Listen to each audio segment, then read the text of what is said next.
Yeah, he's doing a concert next week in LA. Oh yeah, Stacy's showing it at her party. Yeah. Yeah.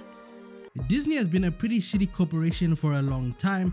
I'm pretty sure Walt Disney himself is turning in his grave just thinking about what his baby has become, all due to some greedy gremlins who can't get over their Benjamin Franklin addiction. Their cash fetish has basically turned the company that was synonymous with quality and innovation into dog feces, and you know what they say, no matter how much you shine a turd, it's still shit. Let me explain. The Big Dipper. Let's take a look at Lilo and Stitch, let's take a look at Snow White, and lastly, let's take a look at almost every other classic that's been stripped of its former glory. There are so many Disney remakes, I can barely keep track of them all. Of course, we have the main worst culprit, Lion King. You see, when I saw the first Lion King live action re-adaptation, I was there on my couch like, oh shit, here we go again. But I think Disney is pretty smart, as much as we don't want to admit it. These guys are using one tactic, a tactic that always works regardless of how you want to look at it, and that is nostalgia baiting. Okay, let's just keep it a buck. All the Disney executive producers and the board of directors only care about one thing and one thing only, and that's how many Ferraris and Lamborghinis they have in their garage. They don't care about your childhood, they don't care that you really liked the original Lilo and Stitch, a movie that's about not being left behind. The whole theme of that movie was about family, that you only have one family, and even if someone isn't family by blood, they can become family because family is where home is or something. Instead, they decided to do the opposite. How about instead we make the plot about Nani wanting to be a marine biologist and wanting to leave the island. Also, there's this neighbor that likes things, but that wasn't enough. The writers decided that they're gonna ruin it and they're gonna make this alien look like this, or I don't know, maybe twist the entire plot on its head and add characters that weren't even in the original film. Maybe make the tourist a local, just ruin everything because they can and there's nothing you can do about it. If Disney isn't careful, this tactic of using nostalgia to bait viewers to go and pay for cinema tickets is going to be the reason they go absolutely bankrupt. Okay, that's a bit of an exaggeration. I don't think Disney will ever go bankrupt. They have theme parks, plus some kids who were born in 2016 have no idea that Lion King was once a 2D film about Simba trying to find his way in the jungle and not get finessed by his creepy British uncle. Disney has so much merchandise from their beloved characters that it's quite literally impossible for that to happen. Going broke, that is. But if they keep on going down this route, most viewers are going to become so desensitized every single time they see a new trailer. When was the last time you actually saw a Disney flick and you were like, yeah, this is worth my money? I'll give you 3 seconds to crack your brain and think. 1, 2, 3. That's what I thought. Every time a trailer comes out, people who are above the age of 19 aren't even left in awe anymore. Go read any comment section whenever there's a reboot and the trailer gets released. There's more conflict than a war-torn nation. You most probably only went to see it in cinema just to see how much they butchered your childhood. They never disappoint when it comes to that either. There will always be a plot in those movies that just comes across as the most jarring thing ever. At this point, I'm sure it's just for shock value. Going back to the topic of The Lion King, did we really need Beyonce to exploit nepotism and put a kid in this movie? Like, the only person I think was really good as a casting choice was Mr. Feels Like Summer. Donald Glover. Donald Glover is an actual actor. How about we keep actors on the silver screen and leave superstars to take center stage and sing whatever ballad it is that their fan base loves them for. Some of these people are just there because Disney gave them an offer they couldn't refuse.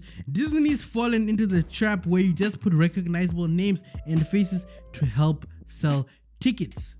But you don't need any help to make sales, because the fact that this is a public slaughtering of our childhood would already get the people talking. You know, back in the early 2000s, that's when Disney was really trying to pump out and push out as many interesting, innovative storylines as possible. Think of the classic 2D animated film Treasure Planet. Some of you may even have forgotten about Treasure Planet because your mind has become filled to the brim with this modern slop Disney keeps on manufacturing. Treasure Planet is one of Disney's classics. Or how about the princess movies? Even though they were at a point rinsing the typical cliche blonde woman, she's trapped and she's a damsel in distress, Cinderella cliche bullshit stereotype movie. Down the line, they eventually had a black princess. Remember that? there was The Princess and the Frog. So you see, there was a time when Disney was actually trying to, be a little bit more risky with ideas, and they didn't care if they were gonna make a loss or they were gonna break even.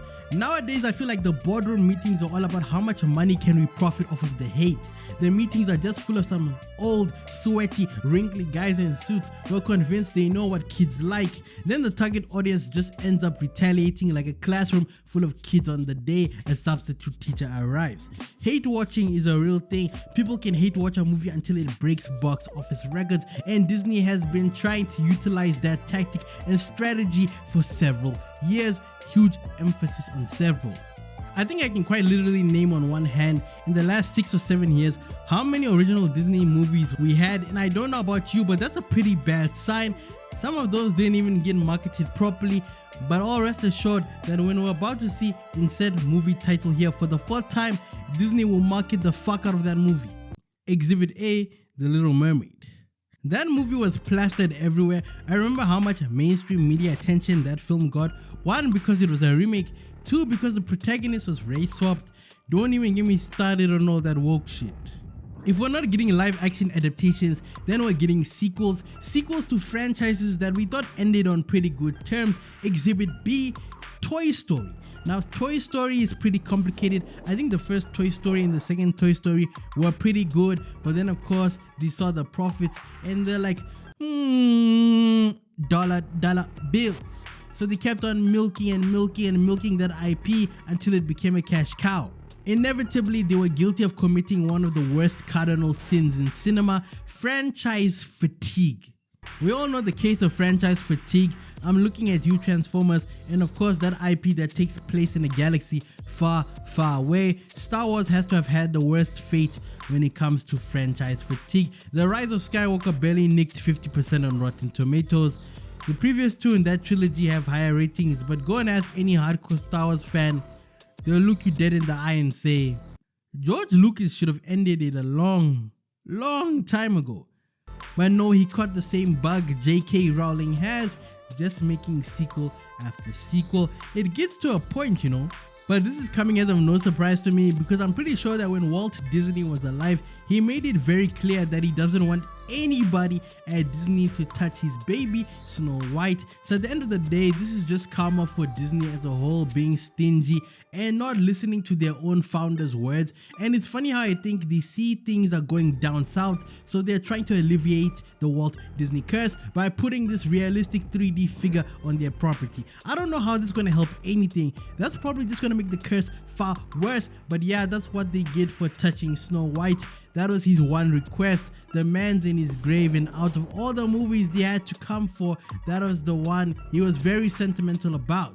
This is like when you see a sign that says, don't step on the lawn, then you step on it subconsciously, except in this case, it was a conscious decision. It always is. But the joke's on them, because Rachel Zegler came through and made everything 10 times worse. But like I said, that's what happens when you don't listen to a guy's one dying wish, and one of his last wishes to be exact. They really had to deal with one of the worst young and upcoming actors. She ruined the reputation of that movie and made it have a bad stigma. Hollywood in general is going through this weird time that Disney unfortunately happens to be part of. They are not really using new actors. I saw a video on YouTube a while ago about how now in the industry there seems to be no new faces. We keep on getting the same 10 to 20 people in every movie. You're gonna see Zendaya, you're gonna see The Rock, you're gonna see Ryan Gosling, you're gonna see the same faces again and again and again. So now Disney is doing the same thing, except now it's with live action adaptations. Maybe every now and again you'll get a Disney short film that ends up being pretty good, but it just ends up being a short that's like 45 minutes. Once that's done with, they just take it away. They don't really greenlight it or try to develop it further, even though it had potential. Instead, you want to tell us about how Scar betrays Mufasa for I don't know how many times. They've made the same adaptation to a sequel that didn't need to be touched. In all honesty, that didn't need to be made. Again, this was perfect as is, but instead they touched it like a Catholic priest does his altar boy. The reason why Disney keeps making remakes of certain movies is because these movies were one of the highest grossing Disney movies of all time at a point in time. So the reason why they were made again is because they knew that nostalgia bait tactic always works. And for example, I saw that Lilo and Stitch made more now at the box office than the original 2D animated film, so I guess you can't really blame them. At the end of the day, people have bills to pay and mouths to feed. Moral of the story, fuck Disney. Not you, Walt, you glorious, innovative, juicy, intelligent king. That's enough glaze for one video. I just can't help but show love to the GOAT. Hey, if you enjoyed this video, consider watching one of the two on your screen right now. And don't forget, villains tell the best stories.